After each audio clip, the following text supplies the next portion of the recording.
It was a Wednesday night late. The kind of late where the world is quiet, and even the streetlights outside seemed to dim in exhaustion. The rain had been coming down hard all day, drumming against the windows like an impatient visitor.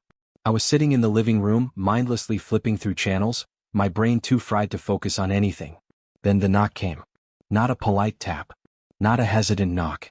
A pounding. Desperate. Angry. I hesitated. Beth had already gone to bed. The twins were asleep. Nobody ever showed up this late. My first thought? Something bad had happened. My second thought? Maybe it was Beth's father. He never liked me much, and with everything going on, maybe he finally decided to come over and tell me what a failure of a husband I was. I opened the door, and there she was, Nicole, Justin's wife. Her hair was plastered to her face, rain dripping from the ends. Her clothes clung to her like she'd been standing out there for hours. But what stood out most was the look in her eyes, wild, red-rimmed, furious. "You need to do something," she spat. No hello. No explanation. Just pure, seething rage. I just stared. "What?" "Beth," she hissed. "And Justin." My stomach twisted. That name. The name I had been dreading for weeks now. She pushed past me, stepping inside like she owned the place, not even bothering to wipe her soaked shoes on the mat. Water pooled at her feet, but she didn't care. "I know," she said, turning to face me. "I know everything." My mouth went dry. I didn't even have to ask what she meant. She wiped at her face, smearing mascara down her cheek. "You suspected it, didn't you?" she demanded. "I can see it in your face. You knew something was off." I didn't answer, because she was right. I had known for a while. Beth had been different. Distant. Cold. Like she was tolerating me rather than being with me. It started slow. Missed calls, short conversations, sudden errands that always seemed to take longer than they should. Then came the bigger things. The divorce talk. Out of nowhere. No fight leading up to it, no major issues, just a sudden, "I don't think this is working." But now, standing in front of me was proof. Nicole reached into her coat, pulling out a folded piece of paper. "This," she said, shoving it at me. "Read it." I took it with numb fingers. It was a printed email. From Justin. To Beth. My hands shook as I read it. "Beth, I can't stop thinking about last night. I love you. I don't care what we have to do, we'll figure it out. I just need you. Tell me when we can see each other again. Dick." I gripped the paper so hard it crumpled. Nicole crossed her arms, waiting for my reaction. "Say something," she snapped. I let out a breath I didn't realize I was holding. My mind was a storm, colliding between the pieces I had suspected and the reality staring me in the face. Beth hadn't just wanted space. She hadn't just been distant. She had been in love with someone else. And that someone was another man's husband. Nicole took a step closer. "I'm not here for sympathy," she said, her voice sharp. "I don't care if you're devastated, if you're heartbroken. What I care about is making them pay." I finally looked at her. Really looked at her. The anger in her eyes. The determination. She wasn't just here to tell me the truth. She was here to start something. And deep down, as much as it hurt, as much as my heart felt like it was caving in on itself, I wasn't entirely against the idea. Nicole paced my living room, arms crossed, breathing heavy. Her soaked hair left a damp trail on her jacket, but she didn't seem to notice or care. "Say something," she snapped again. I stared at the email, the words burning into my brain. My hands felt numb, my throat dry. My wife. My wife and Justin. This wasn't a mistake. This wasn't a misunderstanding. It was real. "Where did you get this?" I finally asked, my voice hollow. Nicole let out a bitter laugh. His idiot self left his laptop open. Guess he thought I'd never look. She threw up her hands. I wasn't even suspicious at first. I mean, I knew something was off, but I just thought he was going through some midlife crisis or something. "I never," she cut herself off, shaking her head. "Doesn't matter. I saw his emails. And there were dozens of them." My stomach churned. "I printed a few," she continued, eyes flashing. "The ones that make it clear. But if you want more, I have them." I swallowed. I didn't need more. The single email in my hand was enough. But I also knew I needed to see them. "Why are you here?" I asked, finally looking up at her. Nicole stopped pacing and turned to face me. "Because I can't let them get away with this." She stepped closer, her voice lowering. "You know what's going to happen if we don't do something, right?" I knew. Beth would keep lying. She'd keep making herself look like the victim. I had already seen the signs.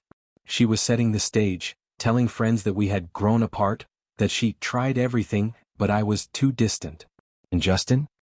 He'd go back to his wife, gaslight her, convince her she was imagining things until she broke. They would win. Nicole must have seen something change in my expression because her lips curled into a cold, humorless smile. There it is, she murmured. I clenched my jaw. What? That look. She tilted her head, studying me. You're angry now. I was angry. I had spent weeks, months feeling helpless, doubting myself, blaming myself. But now the truth was in front of me, undeniable. And the anger that had been simmering under the surface boiled over. Nicole stepped back and grabbed her purse. Here, she said, pulling out more papers. She tossed them onto my coffee table. I sat down slowly, my hands hovering over the stack. Printed emails, screenshots, some texts, evidence. It was like watching my life shatter, piece by piece in black and white. My wife, the mother of my children, saying things she never said to me. Laughing in messages with Justin about how clueless I was. Planning meetups while I was at work. Making fun of our marriage counseling sessions. It felt like someone had pressed their hands into my chest and was squeezing the air out of my lungs. I put the papers down, fingers trembling. Nicole sat across from me. So, what now? I took a deep breath, my mind racing. I had been in survival mode for so long, trying to hold everything together, trying to keep things civil for the kids, for appearances. But why? For Beth? For someone who had been stabbing me in the back for months? No, not anymore. I looked up at Nicole. We make them pay. And for the first time in a long time. I actually meant it. Nicole leaned forward, her elbows on her knees, watching me closely. She wanted to know if I was serious, if I had the guts to go through with this. I didn't hesitate. Tell me everything, I said. She smirked. Thought you'd never ask. Nicole pulled out her phone, scrolling for a moment before handing it to me. Start here. It was a photo. A blurry one, probably taken in a hurry. But it was clear enough. My wife. Sitting in a dimly lit booth at some bar. Across from Justin. His hand was on her knee. My vision blurred with rage. When was this? I asked, my voice tight. Last Friday, she said. He told me he was working late. I had a bad feeling, so I drove by a couple of places he likes. Sure enough, there they were. I clenched my jaw. Last Friday. That was the night Beth came home late, smelling like cheap wine and spearmint gum, mumbling something about a girl's night, before slipping into bed like nothing was wrong. Nicole continued, I followed them. They didn't go to a hotel, if that's what you're thinking. That's exactly what I was thinking. She shrugged. Maybe they were being careful. Maybe they already got their fun in earlier that week. But they left separately. Beth took an Uber home. Justin waited in his car for 10 minutes before leaving, like he was covering his tracks. Of course. Because they both had spouses to keep deceiving. I leaned back, rubbing a hand over my face. So they're smart about this. Nicole snorted. Not that smart. Otherwise, I wouldn't be standing in your living room right now. She had a point. I glanced at the papers on the table, my mind already racing. If we go public with this, they'll spin it, I muttered. Beth will make me look like the bad guy. Say I'm bitter. Say I'm making things up. Nicole nodded. Same with Justin. He'll call me crazy, say I'm overreacting. I looked at her. So we can't just tell people. No, she said, her lips curling into a smirk. We have to show them. I exhaled slowly, my pulse pounding. The logical part of me was telling me to step back, to think this through. But the part of me that had spent months being lied to, manipulated, humiliated, that part wanted justice. And I wasn't alone. Nicole leaned in. Here's what I'm thinking, she said. We set a trap. I raised an eyebrow. A trap. She nodded. They think they're getting away with this, right? We make them think that even more. We give them space, act normal. Let them feel safe. And then, she tapped her phone. We catch them red-handed. It was risky. But also a genius. I thought of Beth's carefully constructed lies, the way she played the role of the perfect wife while sneaking around behind my back. The way she used marriage counseling as a shield, making herself look good to everyone while still seeing Justin. I was done playing fair.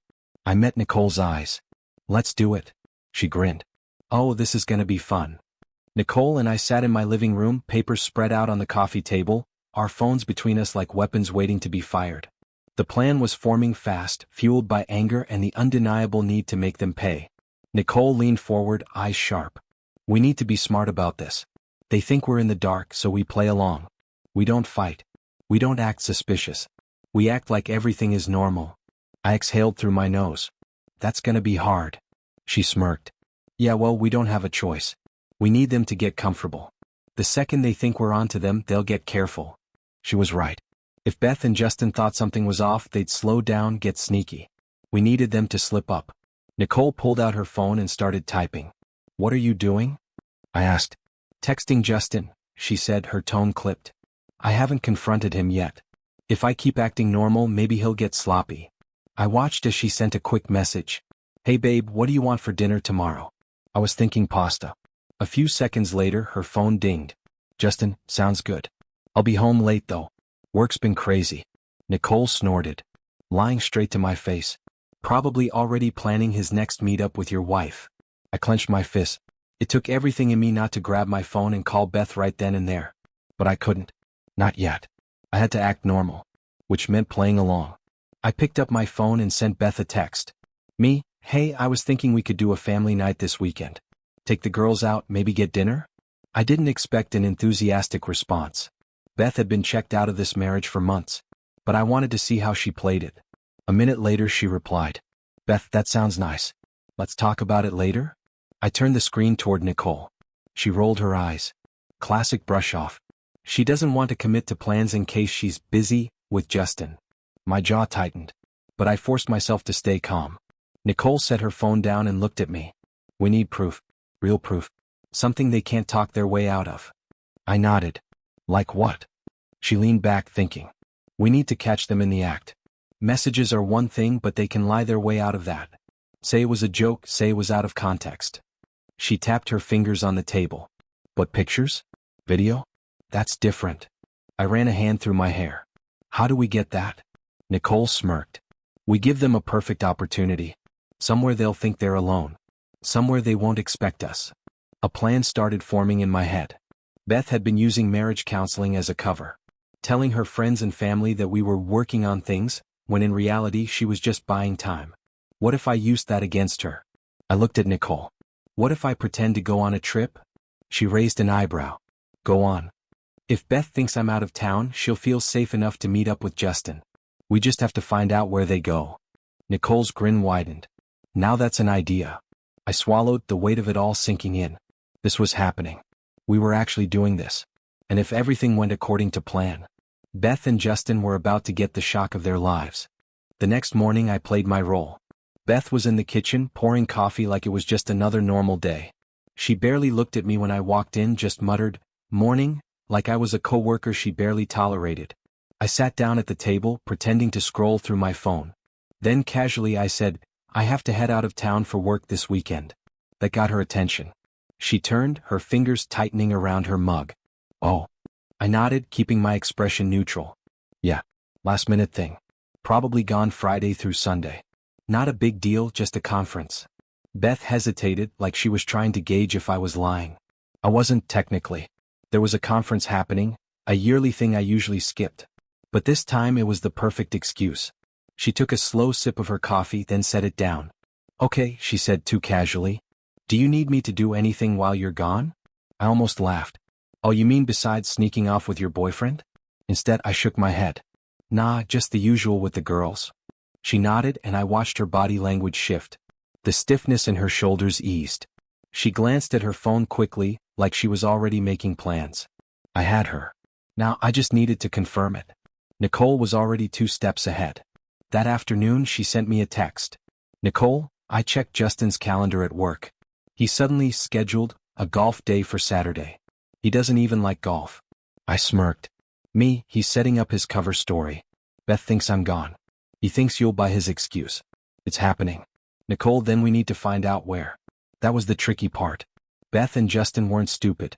They weren't going to risk meeting at a hotel where they could run into someone they knew. But they had to go somewhere. Nicole had an idea. Nicole, I'm going to go through Justin's Google Maps history tonight. If he's been taking her somewhere regularly, it'll show up. Me, you think he's dumb enough to leave that on? Nicole, men are dumb. I couldn't argue with that. That night, the pieces started falling into place. Nicole called me, her voice triumphant. Got it? I sat up in bed. Where? There's this little cabin spot outside of town. Rental place, quiet, kind of secluded. She paused. Justin's been there 4 times in the last 2 months. Always on the weekends. A cabin. Of course. Private. Isolated. No risk of being caught by coworkers or friends. Nicole sent me the link. I checked the site. They only have a few cabins and you have to book in advance. So if Justin's planning to take Beth there this weekend. I finished her sentence. The reservation is already made. Exactly. I exhaled. We had them. Nicole's voice hardened. Now we just need to catch them. I clenched my jaw. I want them to see us. Nicole was quiet for a moment. You want a confrontation? I thought about it. About all the lies, the manipulation, the nights I stayed up wondering where I went wrong. About Beth sneaking around while I worked, laughing at my trust in her. I didn't want to just expose them. I wanted to see the look on Beth's face when she realized she was caught. I wanted Justin to feel the weight of what he had done. So I told Nicole the truth. Yes, I want them to know. She let out a slow breath. Good. Because so did she. The next couple of days were pure torture. I had to act normal, like nothing was off. Like I wasn't planning to catch my wife red-handed in a cabin with another man. Beth, on the other hand? She was glowing. She wasn't outright excited, that would be too obvious, but I could see it in the little things. The way she actually hummed while making coffee. The way she smiled at her phone a little too long when she thought I wasn't looking. The sudden effort she was putting into her appearance. New lingerie tucked away in her dresser, a fresh manicure, subtle but there. I wanted to throw up. Instead, I stuck to the plan. On Friday morning, I packed a small suitcase just for show. Beth kissed me goodbye at the door, kissed me like we weren't one signature away from divorce. It took everything in me not to recoil. Drive safe, she said, squeezing my arm like a supportive wife. I nodded. See you Sunday. I walked to my car, waved one last time, then pulled out of the driveway. And instead of heading to the airport, I drove straight to Nicole's house. She was already outside, arms crossed, watching as I pulled up. I still don't get how you're keeping your cool, she said as I got out. I laughed, but there was no humor in it. I'm not. I just have to fake it better. Nicole's expression hardened. Well, you won't have to fake it much longer. The stakeout. Justin's car didn't move until late Saturday morning. Nicole had parked down the street from his house, waiting, watching. Nicole, text he just left. Black duffel bag. Looked like he was in a hurry. Me, Beth just left too. Told the girls she was going to a spa day. Nicole, classic. We already knew where they were going. All we had to do was follow. Nicole tailed Justin. I waited 5 minutes, then followed Beth. They both took different routes out of town, careful, cautious, but the destination was the same. I wasn't sure what I was expecting when we finally pulled up near the cabins. A 5-star resort? Some fancy hidden getaway? No. It was small. Private. One road leading in, no way out except back the way you came. I spotted Justin's car parked outside one of the cabins. Beth's rental was next to it. Nicole pulled up beside me and rolled down her window. You ready? I stared at the cabin, heart pounding. I wasn't ready. I'd never be ready. But I wasn't leaving without seeing this through. So I nodded. Let's do this. And together we walked toward the door. The walk to the cabin felt slow. My heart was pounding so hard I could hear it in my ears. Nicole was right beside me, her shoulders squared, her face set like she was walking into battle. Justin's car. Beth's rental. The final confirmation. They were inside. Together. I reached the door first. My fingers curled into a fist, hovering for a second. A small, bitter part of me thought, maybe this is the moment I wake up from this nightmare. Maybe Beth would swing the door open, laughing, holding a spa bag, ready to call me paranoid. Maybe I was wrong. I knocked. Art. No answer. Nicole crossed her arms. They're in there. I saw a shadow move past the window. I knocked again, louder this time. Still nothing. That's when Nicole lost her patience. She stepped forward and banged on the door with her palm. Justin, open the damn door. Silence. Then shuffling. Muffled voices. A hurried whisper. I exhaled sharply. Cowards. Nicole turned to me, eyes burning. They're stalling. I didn't think. I just acted. I reached for the handle, twisted, and the door opened. Beth. Standing there in nothing but an oversized t-shirt. Her eyes widened in pure terror. My stomach dropped. She was busted. It, she started, but her voice cracked. Nicole let out a dry laugh. Oh my God. You couldn't even pretend to look innocent. Beth's mouth opened and closed. Her hands clenched the hem of the t-shirt like she wanted to disappear inside it. Then footsteps. Justin appeared behind her, shirtless, running a hand through his hair like he'd just woken up from bed. Because he had. His face paled when he saw me. Yes. I cut him off. Don't. He shut his mouth. No one spoke. No one moved. Beth looked at me, then Nicole, then back at me. I can explain, she stammered. Nicole scoffed. Oh, this should be good. Justin finally found his voice. Look, man, Shut up, I snapped, my hands curling into fists. His mouth snapped shut again. Beth reached for me like I was still hers to comfort. Please just. I took a step back. Her hand dropped. Her lips trembled. I never wanted you to find out like this. I laughed. A short, sharp, bitter sound. Nicole stepped past me, arms crossed. That's what you're going with? Not that you're sorry, not that you made a mistake, just that you didn't want to get caught. Beth swallowed hard. It's more complicated than that. Nicole's eyes flashed. Try me. Beth shrunk back. Justin, the spineless coward, rubbed the back of his neck. Look, man, we never meant to hurt you. I turned to him, rage surging up like a tidal wave. You didn't mean to hurt me? My voice was eerily calm. So what, Justin? The months of sneaking around? The lies? That wasn't meant to hurt me? Justin swallowed. Nicole snapped. Oh, save it. You both knew exactly what you were doing, she seethed, her voice shaking. You just didn't think you'd get caught. Beth wiped at her eyes like she could cry her way out of this. I was unhappy, she whispered. I didn't mean to fall for him. It just happened. I stared at her. That was it? That was her excuse? Nicole let out a breathless laugh. God, you're so predictable. Beth turned to me. I was going to tell you, I swear. I shook my head. No, you weren't. She flinched. Nicole stepped forward. You really thought we wouldn't find out? Justin tried to cut in again. Look, we should all just. Don't speak to me, I snapped. His mouth shut. Beth looked at me, eyes pleading. Please, just don't do this here. I tilted my head. Why not? Embarrassing for you? Her face crumbled. Nicole crossed her arms. You weren't embarrassed when you were sneaking around behind our backs. Beth's eyes darted between us, her panic growing. We never wanted it to happen this way, she repeated as if that meant anything. I felt nothing. No sadness, no shock. Just rage. I turned to Justin. You're pathetic. He swallowed hard. Man, I cut him off. Save it. You already lost. Nicole nodded. Both of you. Beth's breath hitched. What do you mean? Nicole smiled coldly. You'll see soon enough. And with that, we turned and walked away, leaving them standing in the doorway, half-dressed, caught, powerless. For the first time in months I felt free. But this was just the beginning. Nicole and I didn't speak until we got back to the cars. My hands were shaking. Not from fear, from rage. Nicole let out a breath. That was satisfying. I nodded, staring back at the cabin. Beth and Justin were still in the doorway, frozen. They didn't even try to deny it, I muttered. Nicole scoffed. What could they say? Beth was literally in his shirt. I clenched my jaw. I should have punched him. Nicole smirked. Oh, you'll ruin him in other ways.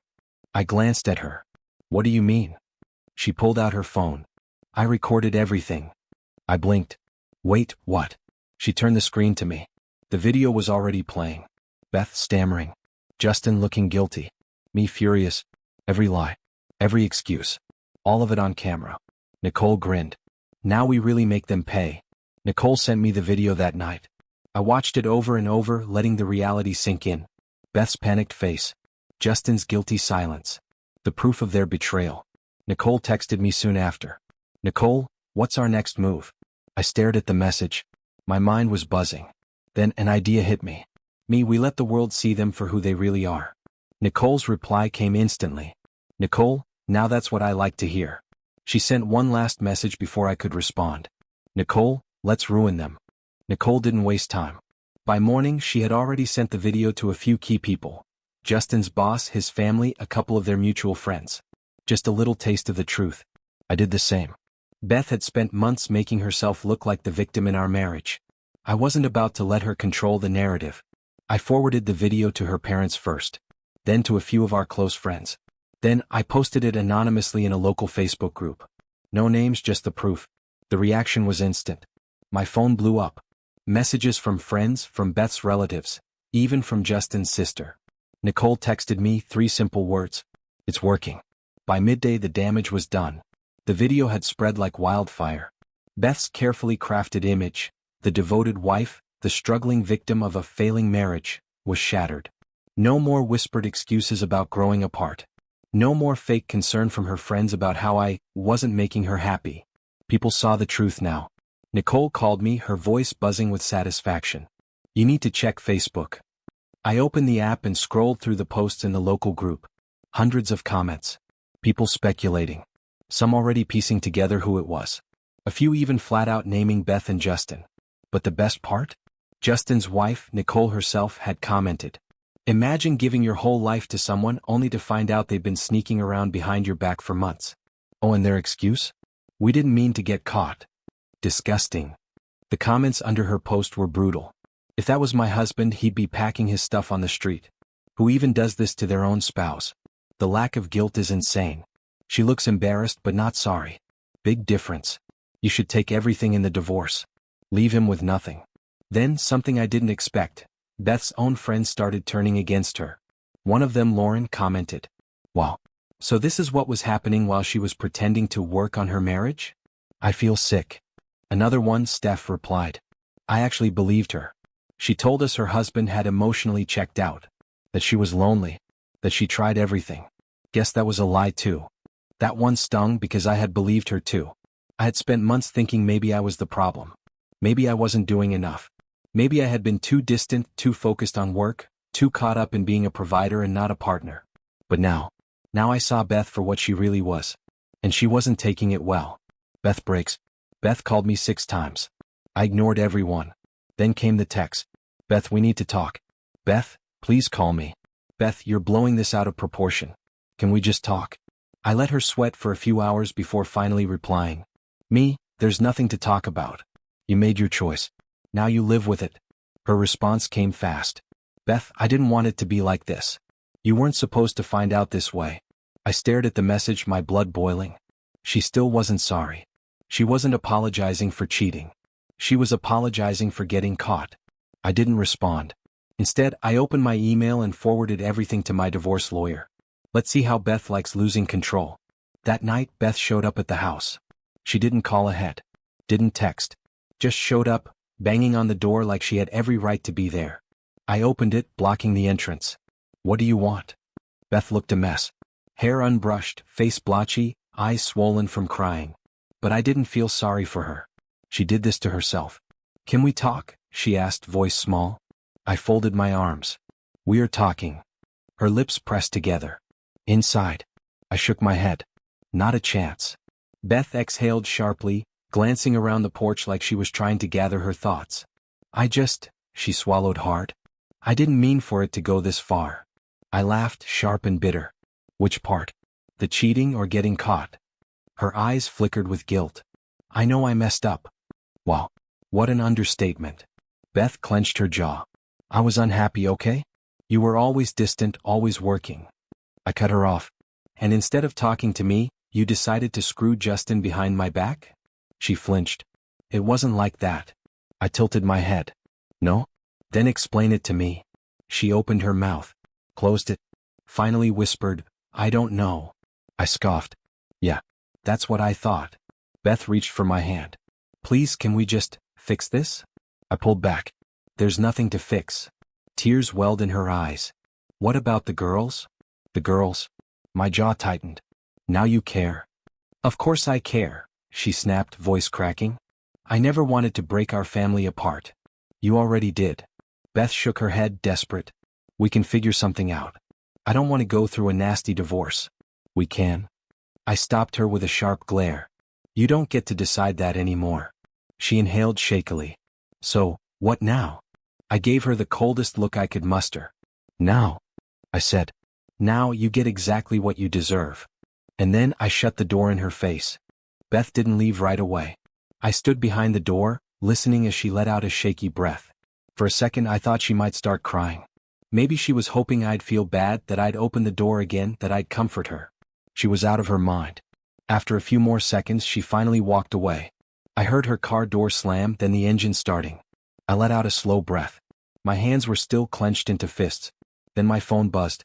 "Nicole, Justin just got fired." I blinked. "Me what?"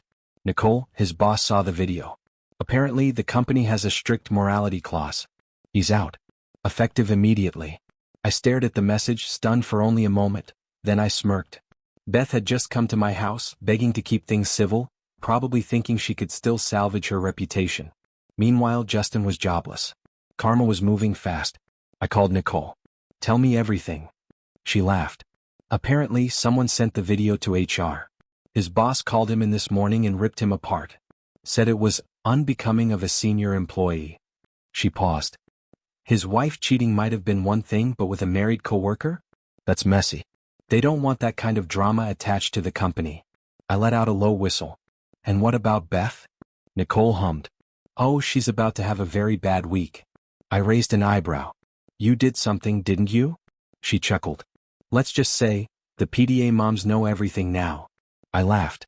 Because I knew exactly what that meant. Beth had always cared way too much about how the other moms at our daughter's school saw her. She wanted to be the cool but responsible mom, the one who planned events, who everyone trusted, who got invited to every birthday party. Nicole just blew all of that up. Damn, I said, shaking my head. You work fast. Nicole smirked. You have no idea. Beth had spent months lying, cheating, and pretending to be the perfect wife and mother. Now, everyone saw her for what she really was. And I wasn't done yet. Sunday morning, I woke up to a flood of messages. Beth, her mother, a few mutual friends. The damage control had officially begun. Beth, we need to talk about this.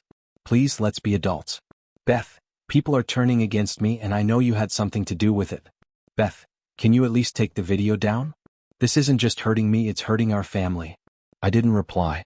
Instead, I went downstairs, poured myself a coffee, and enjoyed the silence. The girls were still at Beth's parents' house for the weekend. Beth's desperate attempt to keep them away from all the drama. But it was too late for that. I checked Facebook. The video post had exploded overnight. People weren't just talking about Beth and Justin anymore. They were choosing sides. Some of Beth's friends, one she had clearly lied to, had commented things like, "Wow, I actually believed you when you said your husband was emotionally distant. But turns out you were just cheating this whole time. All that time we spent at brunch listening to you complain about your marriage, you were the problem the whole time. Can't imagine what your husband is feeling." I'd be humiliated. Beth had to be losing her mind. I could picture it, her phone blowing up, her reputation crumbling, her little world crashing down around her.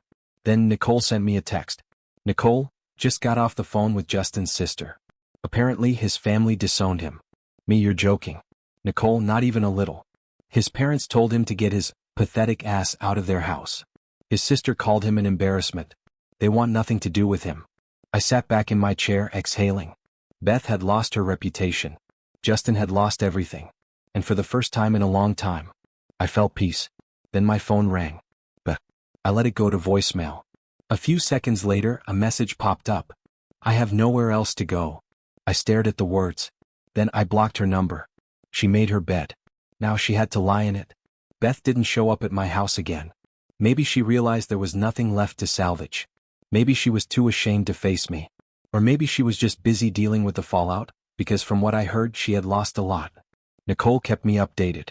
Beth wasn't welcome at the PDA anymore. The other moms wanted nothing to do with her. Parents were whispering at school drop-offs, avoiding her at events. Some even uninvited her kids from birthday parties, not out of spite for the girls, but because they didn't want Beth showing up. Justin. He was worse off. After getting fired, he tried to find another job, but word spread fast. His reputation was shot. No company wanted to take a chance on him. He ended up moving in with a friend, one of the few people who hadn't cut him off completely.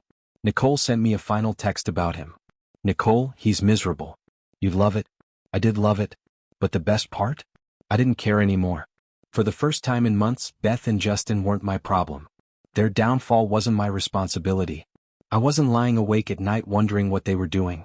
I was free. The divorce moved fast. Beth didn't fight for much, she couldn't afford to. She knew she wouldn't win in court, especially after the video surfaced. The custody agreement gave me way more time with the girls than I expected, and financially, she wasn't taking nearly as much as I feared. It was like she just gave up. And honestly, that was fine by me. A month later, Nicole and I met for coffee. It was strange seeing her outside of the chaos, without the tension of revenge thick in the air. She smirked over her drink. Well, we did it. I chuckled. Yeah, we did. She leaned forward. So, how does it feel? I thought about it. About everything I lost. Everything I gained. I sipped my coffee and smiled. Feels like a fresh start.